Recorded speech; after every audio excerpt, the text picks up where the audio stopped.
नमस्कार दोस्तों, आप देख रहे हैं मुक्ति की किरण, एक ऐसा मंच जहां हम नशे की बीमारी के पीछे छुपे सच और उसके समाधान की बात करते हैं।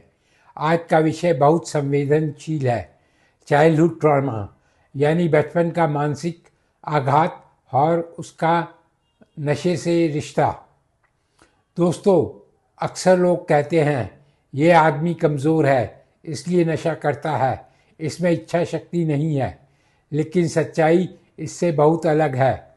कई बार नशे की शुरुआत बचपन से मिले दर्द से शुरू होती है।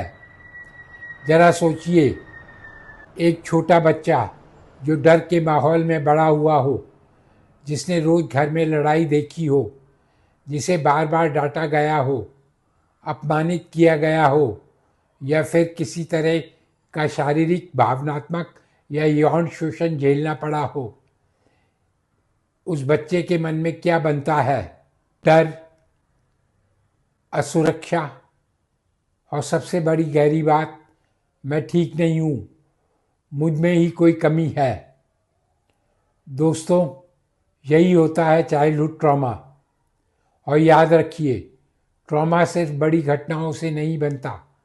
कभी कभी लगातार अनदेखा किया जाना, प्यार न मिलना या हर समय तुलना किया जाना भी बच्चे के मन में गहरे जख्म छोड़ दे जाता है। तो अब सवाल यह है, इसका नशे से क्या संबंध है? बहुत सीधा सा जवाब है, जब वो बच्चा बड़ा होता है तो दर्द वहीं का वहीं रहता है, सिर्फ शरीर बड़ा हो जाता है, जख्म नहीं भरते। वो इंसान अंदर से बेचैन रहता है, उसे खुद के साथ रहना अच्छा नहीं लगता। उसके मन में बार बार वही डर, वही यादें, वही शर्म घूमती रहती है। फिर किसी दिन किसी ने कह दिया, एक पैग ले लो, सब ठीक लगेगा, एक कश मारो, टेंशन चली जाएगी। और सच में कुछ समय के लिए राहत मिलती है। लेकिन दोस्तों, वो राहत इलाज नहीं होती, वो सिर्फ दर्द को दबाने का तरीका होता है। यहीं से नशा शुरू होता है। असल में व्यक्ति नशे का आदी नहीं होता, वो राहत का आदी हो जाता है।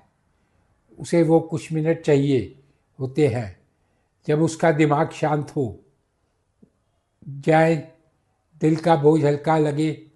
यही वजह है कि बहुत से लोग बार बार कोशिश करते हैं छोड़ने की, लेकिन फिर वापस नशे में चले जाते हैं। क्यों? आखिर ऐसा होता क्यों है? क्योंकि नशा तो छूट जाता है, लेकिन बचपन का दर्द नहीं छूटता। दोस्तों, मैं यह बात बहुत जिम्मेदारी से कह रहा हूँ। एडिक्शन एक बीमारी है और कई मामलों में उसकी जड़ बचपन का ट्रॉमा होता है। अब एक और बहुत ज़रूरी बात समझिए, हर वो इंसान जिसने ट्रॉमा झेला हो, ज़रूरी नहीं कि वो नशा करे। लेकिन बहुत से नशे में पीड़ित लोगों के जीवन में ट्रॉमा ज़रूर होता है। अब सवाल उठता है, तो रास्ता क्या है? क्या सिर्फ नशा बंद कर देना काफ़ी है? जवाब है नहीं। अगर हम सिर्फ शराब या ड्रग छुड़ाने पर ध्यान देंगे और उस इंसान के अंदर के टूटे हुए बच्चे को नहीं समझेंगे, तो रिकवरी बहुत कमज़ोर रह जाती है। असल इलाज तब शुरू होता है जब व्यक्ति ये समझ पाता है कि मेरे साथ जो हुआ वो मेरी गलती नहीं थी। दोस्तों, यह एक बहुत बड़ी हीलिंग होती है। जब कोई इंसान पहली बार यह मान पाता है कि वो खराब नहीं है, वो टूटा हुआ नहीं है, उसके साथ गलत हुआ था। रिकवरी का रास्ता यहीं से खुलता है। इसलिए मुक्ति की किरण पर हम सिर्फ नशे की नहीं, जिंदगी की भी बातें करते हैं। कुछ ज़रूरी कदम जो मदद करते हैं। पहला, खुद को दोष देना बंद करें। अपने आपने जो झेला है वो आपकी पसंद नहीं थी। दूसरा, अपने दर्द के बारे में बोलना सीखें। किसी भरोसेमंद व्यक्ति से, किसी काउंसलर से या किसी रिकवरी ग्रुप में।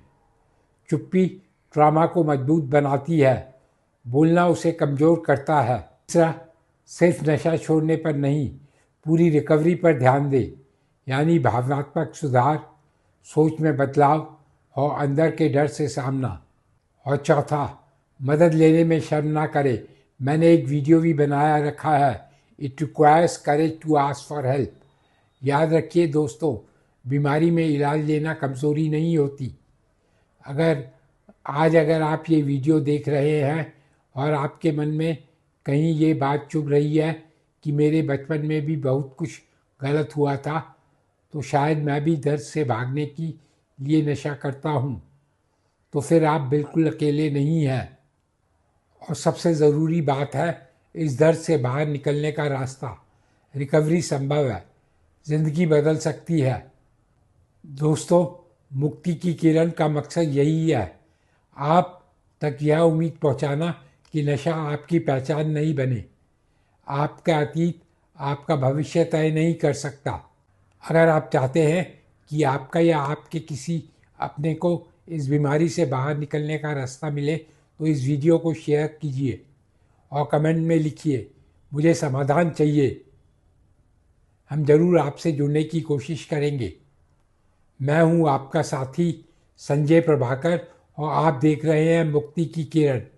याद रखिए, अंधेरे की सबसे गहरी जगह में भी एक किरण होती है। नमस्कार।